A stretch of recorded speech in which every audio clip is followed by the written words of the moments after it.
Hi folks, Marcus Traxler, Spencer Chase, Sioux Falls Arena, two Jackrabbit champions on this Title Tuesday. The South Dakota State men win 73-67 over North Dakota State. An impressive performance. I think 6 points. You could look at it, you could say South Dakota State could have won by more. Give NDSU credit for pulling within 6. They played till the end. There was no giving up, and I think that was pretty impressive. But this is back-to-back titles. What's your take on that? Well, kind of a contrast to last year's title game, and really, I think the roles that the two games took today were absolutely flip-flopped. Coming in, I would have said women by 10, SDSU or men in a nail-biter, and completely flip-flopped. I think SDSU's men really took control in the game about midway through the first half, never really let it go. North Dakota State had runs, but they never fully got back into the game. I know they were close, but I don't know. Within two. Yeah, they were within two with about 7 minutes left. And then Nate Walter's show. It was Nate Walter's show all night. 27 points, 6 assists, 6 rebounds, and he had the dagger 3 at the top of the key when NDSU was only down 2. Put them up by 5. NDSU got a bucket, and then Dykstra hit that corner 3, went up 6, and they never looked back from there. It was just a situation where SDSU needed a shot. They got it from someone from somewhere. Yeah, and that was dialed in. That was the case all night. Every shot they needed, they got. And I think that was amazing, really, to consider. You know, because I just expected them to be flustered again. They'd have their dry spells. That just never really happened. They played hard defensively. It was almost too good to be true, and it never bottomed out. They played great. They really did. Yep. And Coach Nagy mentioned after the game several times how much it helped being in this situation last year, because he said it was almost an overwhelming experience the year before. This year, the guys knew what to expect. And that's kind of contrary to what we heard from SDSU players and NDSU players alike. Last night in their post-game pressers was that this is for the NCAA tournament. Throw everything out the window. Experience really is irrelevant once the ball is tipped, because at that point, everyone has championship experience once the game started. Again, another contrast to what we saw earlier today with the women. They won 5 times. They said none of those games mattered because it was this game, new year, new everything. Just not the case with the men. They drew on their experience from a year ago. It was huge. You could tell NDSU, the stage was big and the crowd was huge. The crowd made a huge difference. I'm appreciative that Saul Phillips at least admitted it, because the fact that he said this is, you know, they made it tough for us to communicate, and I just like hearing honesty from coaches. And they really did make it tough to say that, and he did. But Saul Phillips that's why I like him. He's one of the best coaches in the league. I think it is pretty interesting just how well the Jacks played. You have Nate Walters, he's a star.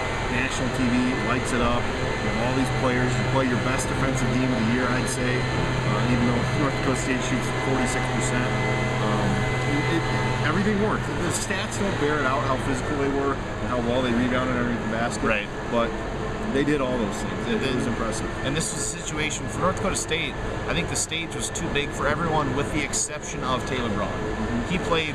I don't follow his career too closely, but this has to be a career night for him in terms of stage, in terms of performance. And he basically carried his team. He had 23 points. Next closest to him was 2 guys that had 9. And that's the thing. He just didn't get the help. He didn't get the help he needed to get over the hump, because SDSU had the balance. If NDSU would have the balance, they maybe win, or at least it's a closer game. Maybe we see some free basketball. Braun is so good, and he's back next year for North Dakota State. They lose 1 senior. Hard to say who will be the favorite. Well, Braun declared in the post-game presser that North Dakota State is going to win the tournament next year. So you heard it there first, I guess. And I like the bravado, to be honest. I mean, I like that he's willing to come out and say, we're going to win it. So, very good. Do we want to get into the seed talk? Seed talk, let's see. Well, for the women, I said somewhere between 12 and 16. I honestly don't know where to put these guys. 12 to 16 here? I think so. I think 13's within range. And that would be a great scenario. I think that's where a few people have them. And that would be good for the Jacks. There's just so many variables on their resume. I mean, they go to and win at New Mexico, and then they need a Chad White buzzer beater to beat UND. They had a bad loss to Hofstra. And Cal Bakersfield as well out in California. So a lot of variables here. It really depends on how the rest of the field shakes out, in my opinion. What kind of crappy teams, for lack of a better term, make it and bump SDSU ahead, because that's certainly possible.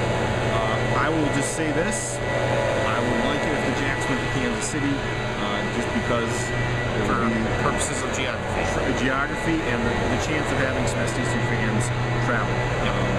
And who knows who you get in that situation, but I think that would be a best case scenario for SDSU. So, any final thoughts? This has been a heck of a tournament. I love this event every year. It's been 4 days of great basketball. I mean, there really wasn't a game that just really sunk to the bottom. There was something about every game that made it watchable. I think that's something that's really what makes the Summit League tournament a unique mid-major experience. Not only that, but the crowd interaction with the game. I mean, yes, you wonder what like IUPY versus IPFW final would look like, but I mean, the crowds for the SDSU, the USD, and the UND matchups, you can't beat it at this level. UND made it. I'm giving you some. It's been a long week. Over 40,000 on hand. That's why this tournament's not going anywhere. Yeah. And I had a scout tell me tonight that he's been to a lot of tournaments. This is one of the better ones, just because full house, and they sit on press row. They like that. So good environment. I'm glad we got to do this, and more Jacks basketball down the line here. We'll have coverage throughout the week. Selection Sunday and Monday. We'll have some stuff from that as well. But for Spencer, Marcus, we'll try to find some sleep within the next couple of hours. So, thanks everybody.